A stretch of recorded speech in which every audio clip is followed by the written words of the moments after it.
Boa tarde a todos. Bom dia. Estou antecipando o horário aqui.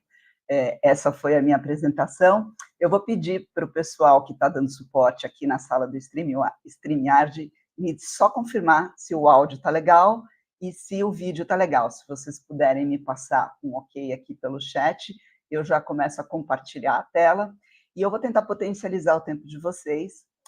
Antes de mais nada, muito obrigada pelo convite, é uma honra estar aqui com vocês. E a introdução, eu acho necessária para a gente começar o nosso bate-papo, ela passa por um entendimento um pouquinho prévio antes do porquê que talvez uma filósofa, que também trabalha com tecnologia da informação há 23 anos, possa agregar um conhecimento a um público tão específico como o de vocês, um público de conhecimento bastante elitizado. Bom, eu não vou explicar para vocês o que é blockchain, e eu não vou explicar para vocês o que é tecnologia, porque eu imagino que vocês já saibam, pelo menos as bases gerais. Mas eu acho importante a gente conceituar que, na verdade, a gente está passando por um novo modelo de tratativas societárias e comunitárias que são atingidas pela tecnologia da informação em todos os campos da nossa vida. Então, disseminação do conhecimento, apropriação do conhecimento, uso desse conhecimento e a transformação desse conhecimento em soluções úteis, novas e adaptativas ao mundo, eu acho que é a busca de todo profissional e de todo ser humano hoje em dia. Nós temos metas e valores que vão se mesclando ao longo da nossa vida, então fazemos muitas coisas do que fazemos por propósitos e fazemos muitas coisas do que fazemos por interesses. E ambos olhares são legítimos. Então, a blockchain, especificamente, é tratada como um modelo novo de interconexão de negócios e de pessoas. Ela fala de uma mudança mais profunda do que do patamar de negócios. Ela fala de uma nova maneira da gente operacionalizar e passar por uma organização de interesses e de evolução na sociedade de uma maneira bastante diferente do que a gente tem agora. Não é à toa que está todo mundo um pouco que surpreso entre blockchain, Web 3.0, inteligência artificial, um pouco que surpreso, um pouco que batendo cabeça e muito experimentando.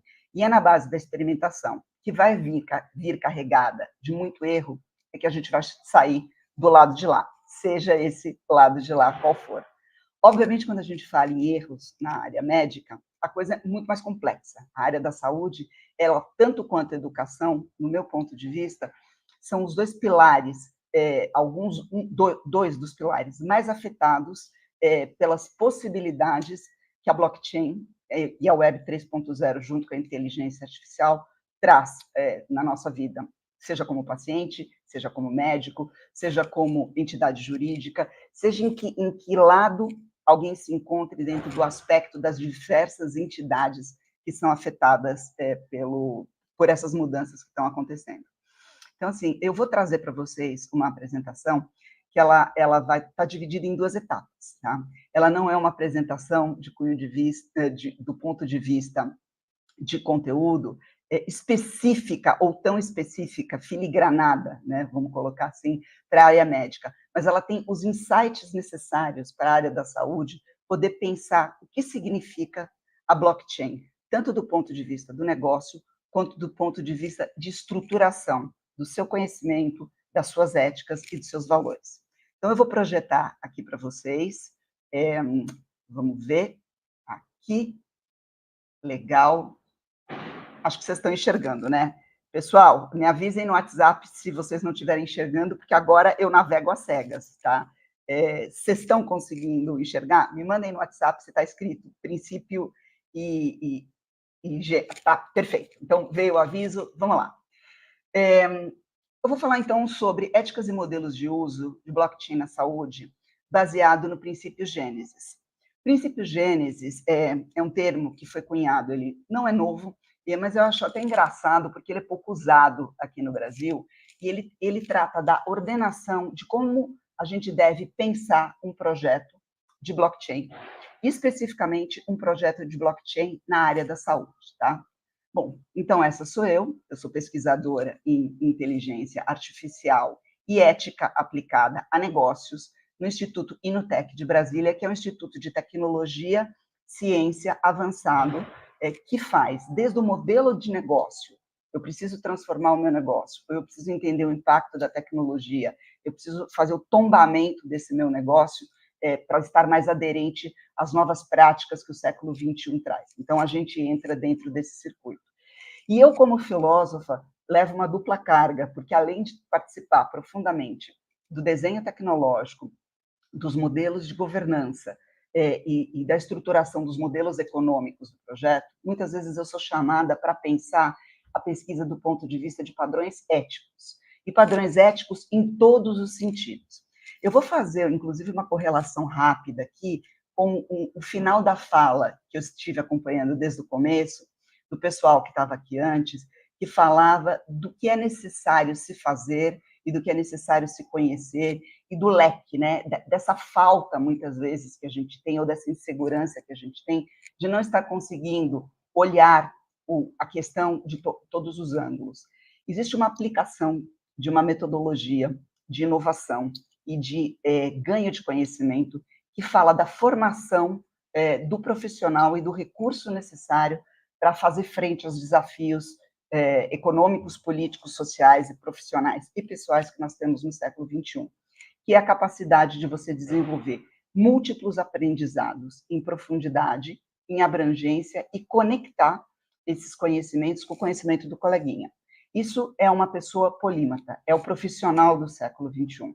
Ele tem um lastro de especialização profundo, ou dois lastros, no caso de vocês, eu presumo que para muitos seja a medicina no aspecto da prática, no aspecto da pesquisa ou no aspecto da administração, mas conjuntamente a isso, a esse profissional está sendo demandado que ele desenvolva novos expertises, que ele conheça de tecnologia, que ele conheça de psicologia, que ele conheça de antropologia, que ele conheça de economia, que ele conheça de várias vertentes, que ele seja, no mínimo, afeito a várias vertentes do conhecimento, para que esses projetos, que são projetos extremamente complexos, saiam, no final, com o resultado esperado.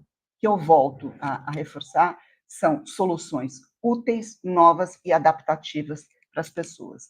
Então, a minha apresentação vai trazer um pouquinho de cada coisa e eu espero que seja útil para vocês nesse contexto. Bom, antes de começar a falar de blockchain, antes de começar a falar em padrões e aplicações, e antes de falar de modelos de caso e uso, que nós vamos entrar um pouquinho nisso daí também, eu preciso conversar com vocês sobre o que, no meu entender, no entender do Instituto Inutec, rege toda e qualquer pesquisa e inovação, que é a ética dela.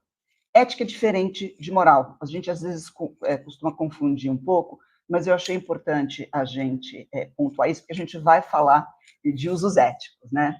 Então, a ética, ela deve ser entendida, grosso modo, como teoria, conhecimento ou ciência do comportamento moral. Ou seja, a ética, ela é científica e a ética, ela é filosófica. Ela é um arcabouço teórico. Já a moral, ou seja, como eu aplico isso, como eu aplico os padrões éticos na sociedade onde eu estou morando, é normativa. E o que acontece? Muitas vezes a gente confunde a ética e a moral. A ética, ela vai tratar de padrões daquilo que se entende como o bem, o bom, o justo, o belo e o correto.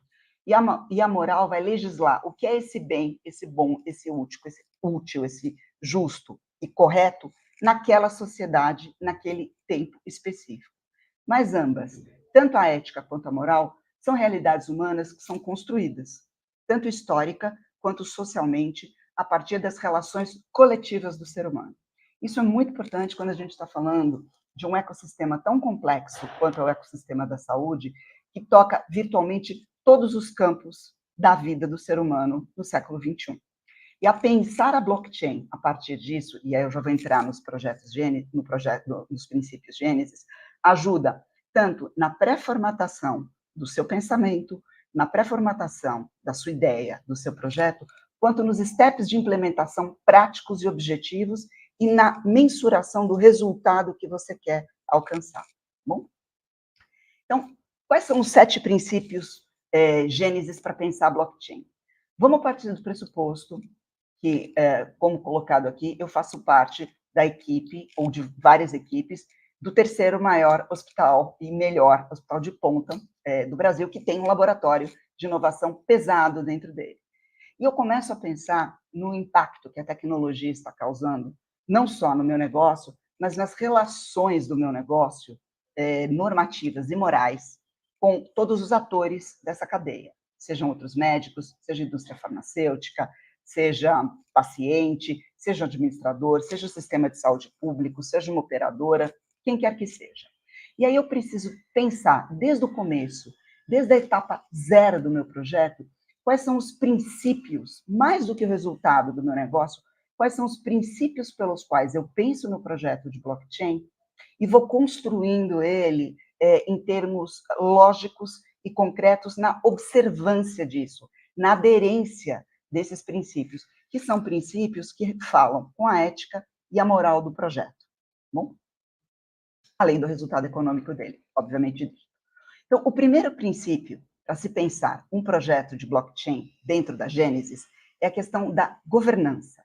A governança tem a legitimidade, né? A legitimidade de governança. O que a governança fala? Bom, eu estou pensando no projeto, um projeto X qualquer, eu tenho que garantir que a minha iniciativa de blockchain seja, garanta um processo transparente, responsável e participativo.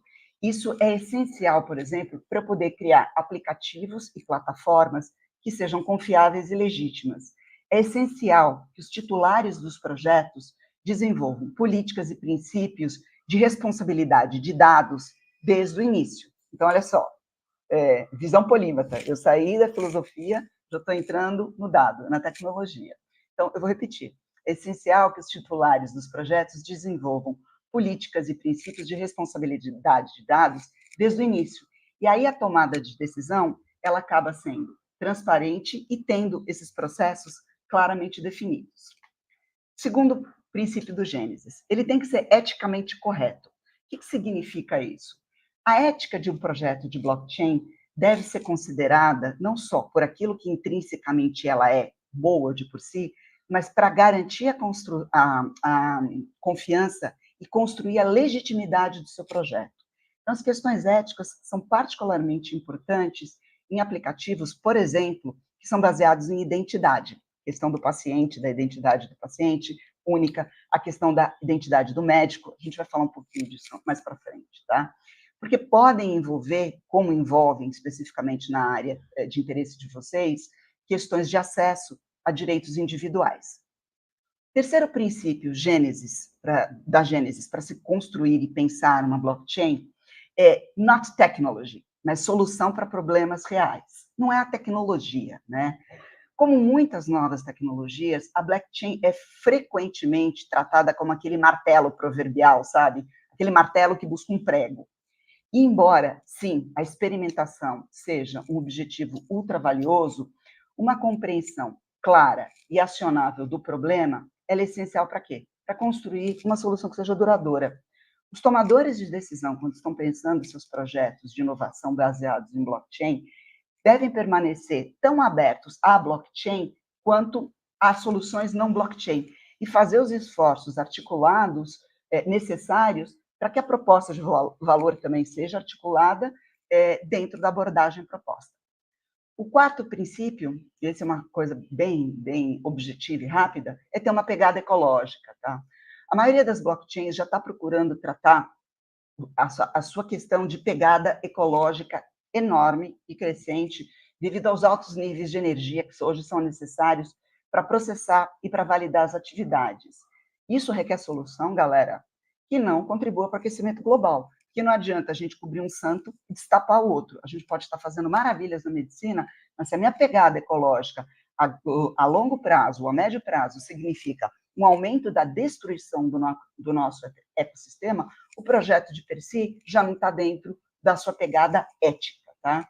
Então, considerar mecanismos de validação e evitar abordagens, por exemplo, de mineração, que sejam altamente dependentes de energia.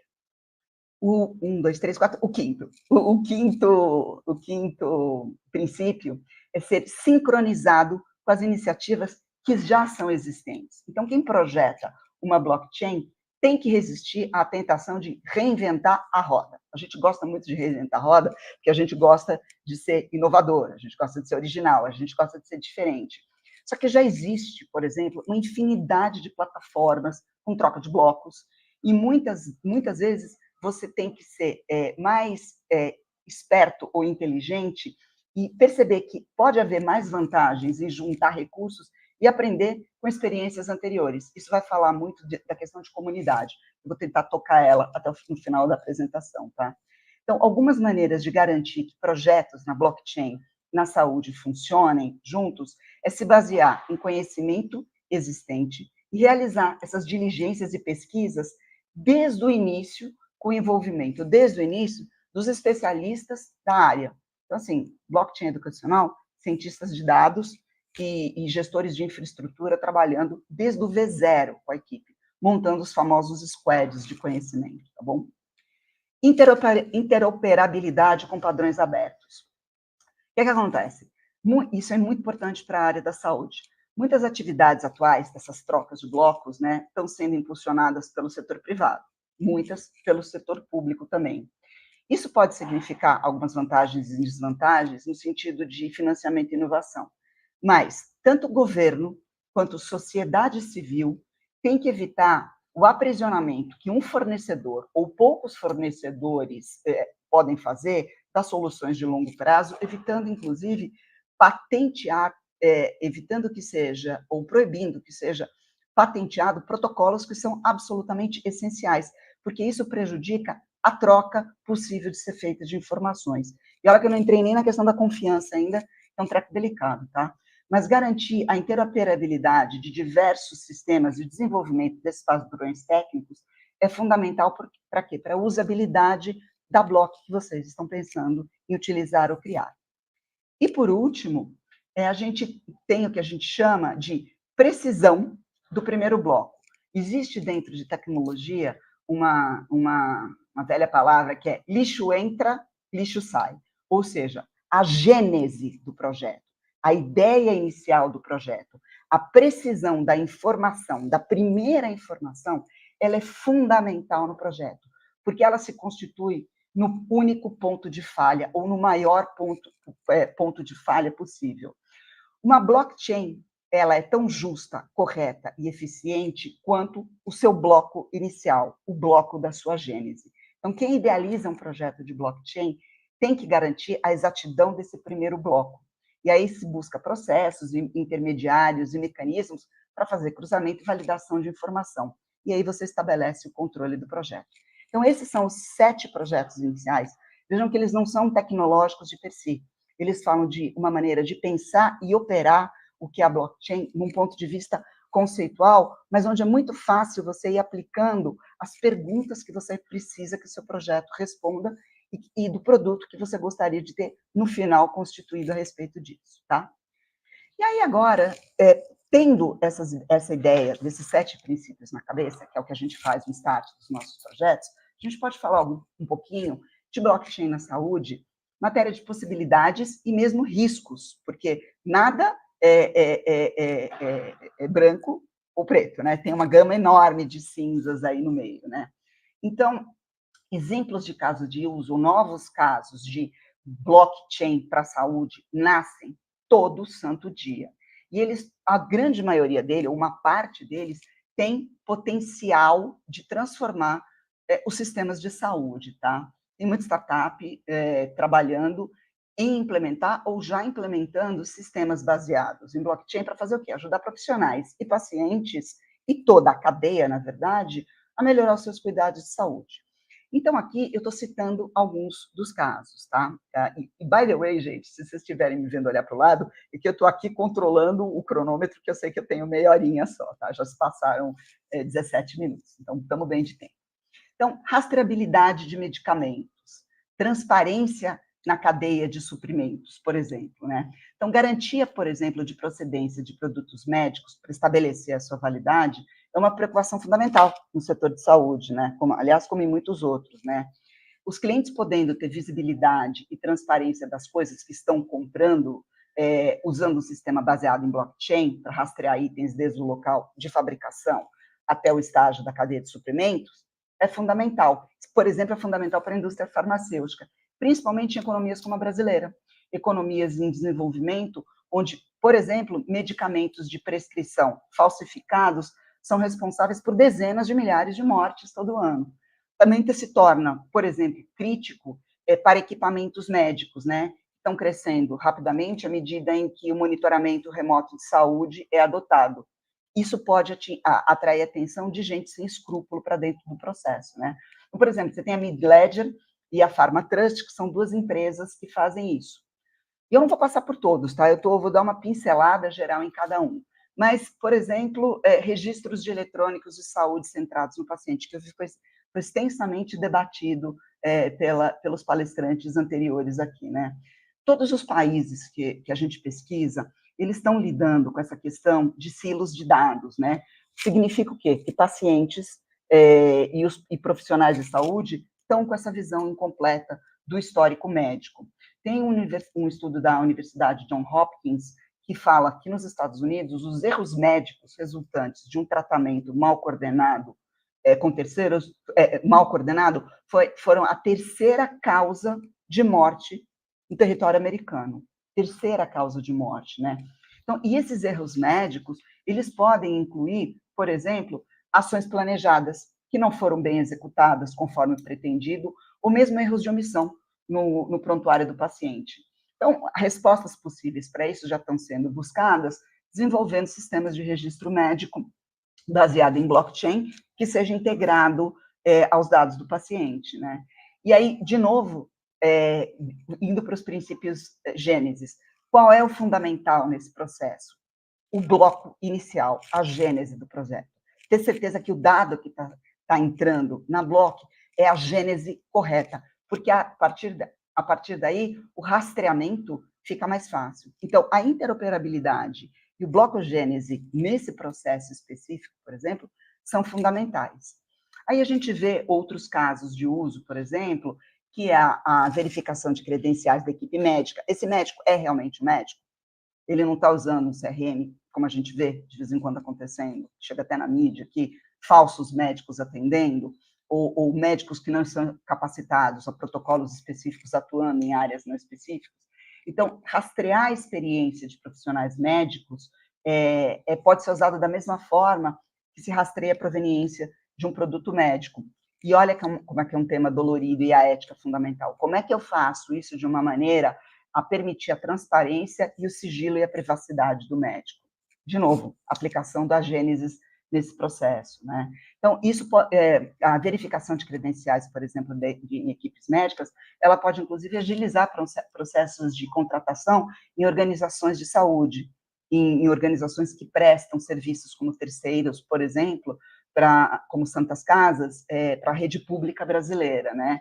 Então, por exemplo, nos Estados Unidos tem uma que se chama, acho que é Procdex, né?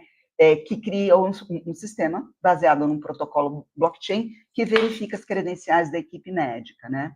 Sem contar avanço na genômica, gestão na cadeia de abastecimento e a própria segurança pela internet das coisas, com sensores que a gente anda espalhando, né, na computação ubíqua para tudo que é canto, para monitoramento remoto dos pacientes. Então, esses são alguns exemplos que eu trouxe para vocês. Eu tenho certeza que vocês estão familiarizados com a maior parte deles, me perdoem se eu estiver sendo repetitiva. Agora, eu gostaria de citar um outro olhar, que são mapeamentos de risco. Porque quando a gente começa um projeto de blockchain, lembrando que a gente pode muitas vezes ser um martelo procurando um prego, e a gente não precisa fazer isso, existem problemas de segurança hoje no processo que necessitam que a equipe que vai conduzir isso tenha o aporte de uma multidisciplinaridade de conhecimento desde o V0. Né? Problemas de segurança são muito importantes e não devem ser desconsiderados em momento nenhum. E aí eu estou falando de vazamentos de dados, eu estou falando de roubo de informação, de toda uma triste cadeia que existe na sociedade humana, que se beneficia das fragilidades intrínsecas dos nossos sistemas. Muitos de vocês devem saber, talvez alguns não, mas 90% do tráfego da web hoje no mundo não é a internet que a gente vê, ela está na Deep Web. Então, 90%, ou seja, a gente só tem acesso, como consumidor e usuário corrente, a 10% da informação que rola na internet. 90% da informação, ela é subterrânea. E essa informação é uma informação altamente complicada de ser tratada. Então, problemas de segurança são muito complexos e tem que fazer parte, desde o começo, do entendimento do projeto. Assim como preocupações de escalabilidade e imutabilidade de dados. Às vezes, é legal um dado não ser mutável, mas às vezes eu preciso, para uma pesquisa, por exemplo, que aquele dado seja mutável, ou seja, aquele dado não pode ser fixo, ele tem que ser agregado a novas variantes, a novas variáveis em cima dele. O que acontece? Isso consome escalas computacionais gigantes. Então, quando é que é interessante que esse dado seja imutável e quando é que é interessante que esse dado permita agregação de novos compostos em cima dele? Então, esse é um risco. Isso faz parte da inteligência de negócios e da inteligência dos pesquisadores descobrirem, junto com os profissionais da saúde, quando é que uma coisa é aplicável, quando é que ela não é aplicável. Terceiro grande problema, baixa taxa de adoção. E isso conversa muito com confiança e comunidade. Isso, para mim, é um ponto fundamental. Eu tenho visto muitos projetos que são intra-áreas fracassarem em blockchain. Por quê? Porque não há um consenso da validade econômica, financeira, na troca daquele dado. Então, várias indústrias farmacêuticas já tentaram criar plataformas para trocas de dados e uma série de benefícios mútuos, e essas blocos estão fracassando. Por quê? Pelo fator humano. Não é que as pessoas estão fracassando, mas as pessoas não estão conseguindo entender, primeiro, a relação de confiança, o que elas estão dando e o que elas estão recebendo em troca. Elas ficam sensibilizadas com a troca de informações, que muitas vezes são diferencial competitivo tecnológico ou te garante competitividade de mercado, em troca de um ganho que não fica claro e estabelecido. Seja um ganho econômico, seja um ganho financeiro. Para que eu vou dar um dado, colocar esse dado à disposição ou dos meus concorrentes ou do meu ecossistema, se eu não tenho um caso de uso de ganho concreto em relação a isso? Então, muitos projetos de blockchain hoje sofrem, apesar de serem belíssimos, por uma baixa taxa de adoção, por causa da questão da confiança. E essa é uma questão humana, ela não é uma questão tecnológica. Ela é uma questão econômica, ela não é uma questão tecnológica. O modelo de negócio não está claro e bem resolvido. Aí nós temos questões éticas e de governança, que é a minha praia, como vocês já devem perceber, e eu tenho brigas diárias a respeito disso. Existe a parte de conformidade e regulamento de privacidade de dados, que na área da saúde é fundamental, e tem a própria questão de custo do projeto. Bom, tá bom, entendi, Ana, gostei. Como é que eu aplico Gênesis ao padrão de negócio? Então, vamos pegar, por exemplo, um rastreamento, eu trouxe aqui alguns casos possíveis, tá? Vamos pegar um rastreamento de dados eletrônicos, né? O prontuário do paciente. Eu aplico as perguntas e a descrição do Gênesis a cada um desses casos de uso. Então, eu preciso entender qual é a governança que vai reger isso. Eu preciso entender qual é a ética e a moral, ambas, porque a ética da humanidade está mais ou menos estabelecida, mas a moral pode variar de sociedade para sociedade. O que é moral em uma sociedade não é moral em outra sociedade. Plataformas que tendem a ser transnacionais, elas têm um grande problema em relação a isso. Eu vou tentar entender onde a tecnologia é menos importante do que o meu caso de negócio. Eu vou sincronizar isso com iniciativas já existentes. Eu vou ter certeza que o resultado da minha solução não é pior em matéria de footprint para a humanidade do que melhor. E eu vou tomar cuidado com a interoperabilidade. Como é que eu vou traduzir isso em protocolos e padrões que conversem com outros protocolos e padrões? E, principalmente, eu vou ter certeza que o meu dado que está entrando, e pelo meu dado, eu não falo trabalho de cientista de dados, estou falando da certeza e da robustez daquilo que eu estou afirmando como dado inicial do meu projeto, é a gênese de tudo. Então, cada uma dessas perguntinhas é respondida, e a partir daí você tem o seu caso, o seu modelo de negócio e a sua tecnologia sendo simultaneamente trabalhadas nessa solução. Não é fácil ser gestor da área da saúde hoje e trabalhar com tudo isso, mas eu garanto para vocês que uma boa equipe do lado de vocês vai ajudar muito. E mais do que isso, vocês vão aprender muita coisa durante o processo. E é maravilhoso esse processo de aprendizado, ele é magnífico. Ver esse mundo em transformação e entender que o seu conhecimento só amplia e você consegue ter voz ativa nas decisões da comunidade, assim, chega a ser arrepiante. Bom, estou terminando, estou no meu tempo, já está dando os 30 minutos, então estou bem de tempo. Meu conselho, quando vocês forem pensar em projetos de inovação, principalmente baseados em blockchain, é que vocês não sejam uma solução em busca de um problema.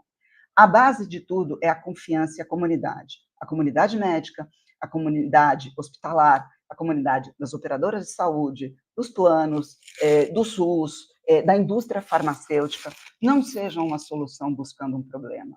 Ouçam o que a comunidade está fazendo, pesquisem o que a comunidade está fazendo e, principalmente, entendam se a solução de vocês é uma solução que vai ter uma taxa de adesão boa, porque ela vai entregar mais do que ela efetivamente vai retirar, seja de autonomia ou entregando transparência e mutabilizando alguma coisa, e, principalmente, tendo um caso de negócio que seja útil, bom e proveitoso. Porque o mercado deve estar pronto, precisa querer estar pronto para aceitar esses processos de desintermediação e querer operar em colaboração. E isso fala do ego individual de todos nós. A inteligência artificial está batendo pesado na gente, a blockchain está batendo pesado na gente, e médico gosta muito de se sentir parte, e porque ele é parte principal do sistema. Mas isso significa hoje, dentro do padrão de confiança e protocolo, ser apoiado muito mais no conhecimento e na confiança do seu parceiro, seja do seu gestor, seja da sua empresa parceira, seja do seu próprio paciente. Então, o mercado precisa estar pronto para aceitar esse processo de desintermediação, tanto quanto eu preciso estar pronto para aceitar esse processo de desintermediação e querer operar em colaboração. É isso que eu tinha a dizer e fico à disposição se algum dia vocês quiserem conversar mais detalhadamente comigo e com o pessoal da Newtek. Obrigada, vou interromper o compartilhamento agora.